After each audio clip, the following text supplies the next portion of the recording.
মির্জা ফখরুল সালাউদ্দিনের পাশে দাঁড়ায় দাঁড়ায় বক্তৃতা দেয়, কিন্তু একবারও বলতে শুনেছেন সালাউদ্দিন বলছে আমার গুম করে নিয়ে গেছে ইন্ডিয়া? একবার বলছে? আমি শুনি নাই, সালাউদ্দিন বলতেছে না, কারণ আসলে তো তাকে গুম করে নিয়ে 7 বছরের ট্রেনিং করাই দিচ্ছে, যে ট্রেনিং এর জন্য সে যোগ্যতা অর্জন করছে এখন বিএনপির পরবর্তী মহাসচিব হওয়ার। দর্শক বিন্দু কথাটা ভুলে যান না, আমি যোগ করছি না।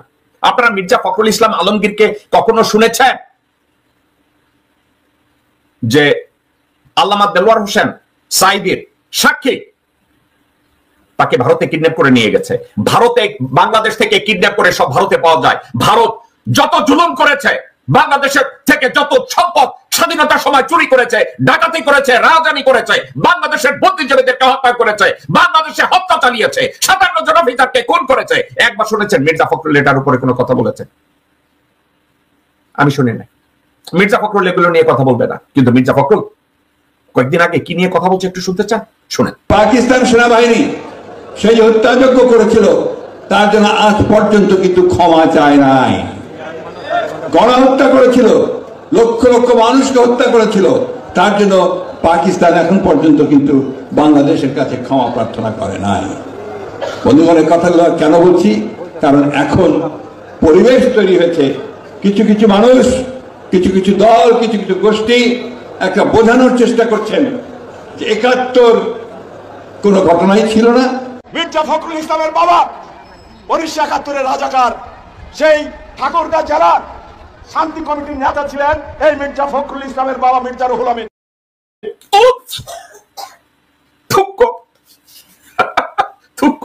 ভাই ভুল হয়ে গেছে। মির্জা ফখরুলের আব্বা কে আছিল? আমি এটা নিয়ে আজকে আমি ওই ক্যানটা আমি খুলতে চাই না রে ভাই, আপনি হঠাৎ করে বলে ফেলছেন। মির্জা ফখরুল আজকে আপনাদেরকে বলছে যে পাকিস্তান আজও ক্ষমা চায় না। আচ্ছা, মির্জা ফখরুল কি একবারও কখন আপনারা বলতে শুনেছেন ওয়াকফ আইন নিয়ে মির্জা ফখরুল বলছে? এটা নিয়ে কোনো কথা বলছে? আপনারা শুনছেন কেউ যে কাশ্মীরের হত্যাযজ্ঞ নিয়ে তারা কথা বলছে? বা ভারতে প্রত্যেকদিন মসজিদ ভাঙতেছে, এটা নিয়ে মির্জা ফখরুল কোনোদিন কথা বলছে? গেল এটা, এখন তারা বলবে এটা ভারতের ব্যাপার, আমাদের না। রিয়েলি গত ২৬ বছর, ৩০ বছর, ৪০ বছর ভারত বাংলাদেশে এসে সরকার গঠন করে দিয়া যায়, বিরোধী দল নির্বাচন করে দিয়া যায়, গুম কইরা বাংলাদেশ থেকে ভারতে নিয়ে যায়। বাংলাদেশের পররাষ্ট্রমন্ত্রী, প্রধানমন্ত্রী কোথায় কি হবে এগুলো বলে দেয়। বাংলাদেশের বুকে তাদের মিলিটারি সরঞ্জামাদি যায়। এই বিএনপি লোকজনদেরকে গুম করে ভারতে নিয়ে গেছে। মির্জা ফখরুল কোনদিন কি কোনো কথা বলেছে? একটা দিন কোনদিন কথা বলে নাই। আরো একটা কথা, তারেক রহমান আর বেগম জিয়া তাদেরকে কি কোনোভাবে কেউ হানি ট্র্যাপ বা মানি ট্র্যাপ করে রেখেছে, বা মির্জা ফখরুল রেখেছে যে এই বুড়ো হাবড়া, যার হওয়া উচিত একটা প্রাইমারি স্কুলের টিচার, তাকে কেন এখনো এই মহাসচিব? গত 17 বছরের ব্যর্থ,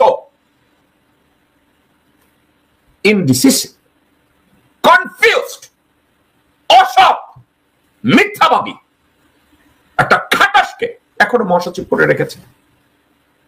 এক খাটাস আজকের এক কথা বলে, কালকের আর এক কথা বলে, মিথ্যা কথা বলে।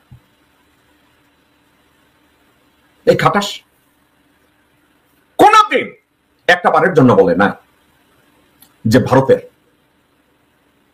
যে কর্ম করেছে বাংলাদেশের অভ্যন্তরে, বুদ্ধিজীবী হত্যা থেকে শুরু করে গুম খুন ধর্ষণ থেকে বাংলাদেশের রাজনীতিকে অস্থিতিশীল করে সার্বভৌমত্বকে যার নাম করার জন্য মির্জা ফখরুলের কাছ থেকে আমরা কোনোদিন কোনো কিছু শুনি নাই, একবারও শুনি নাই।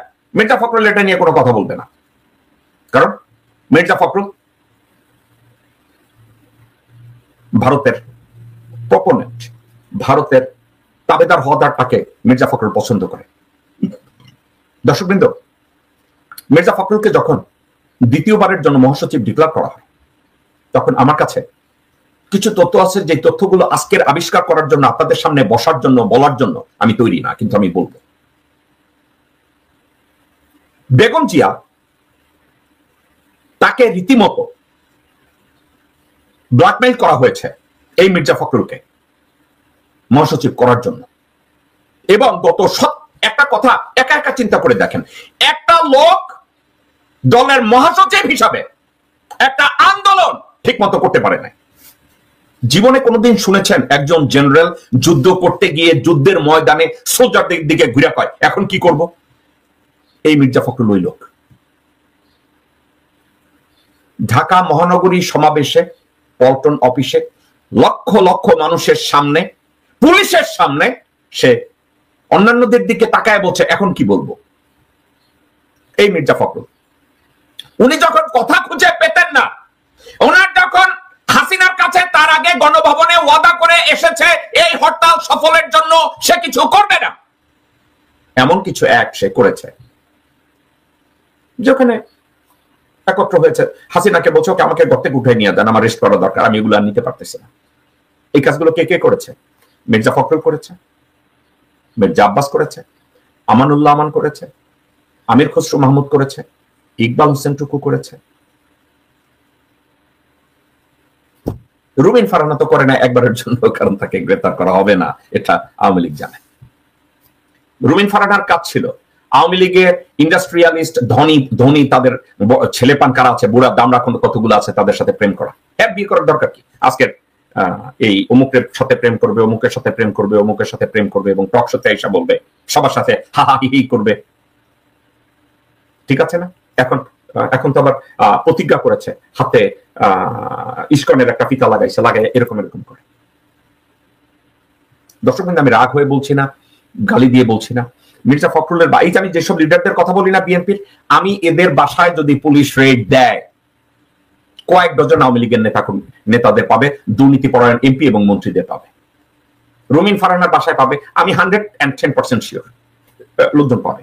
সামা ওবায়দের বাসায় রেড দেখ কয়েকজন পাবে, সামা ওবায়দের মা শাহেদ ওবায়দের বাসায় রেড দেখ কয়েকজন পাবে, মির্জা ফখরুলের বাসায় রেড দেখ কয়েক ডজন পাবে, মির্জা আব্বাসের বাসায় রেড দেখ কয়েক ডজন পাবে, আমির খসরু মাহমুদের বাসায় রেড দেখ কয়েক ডজন পাবে। এদের বাসায় আওয়ামী লীগের এমপি মন্ত্রীরা লুকায় আছে।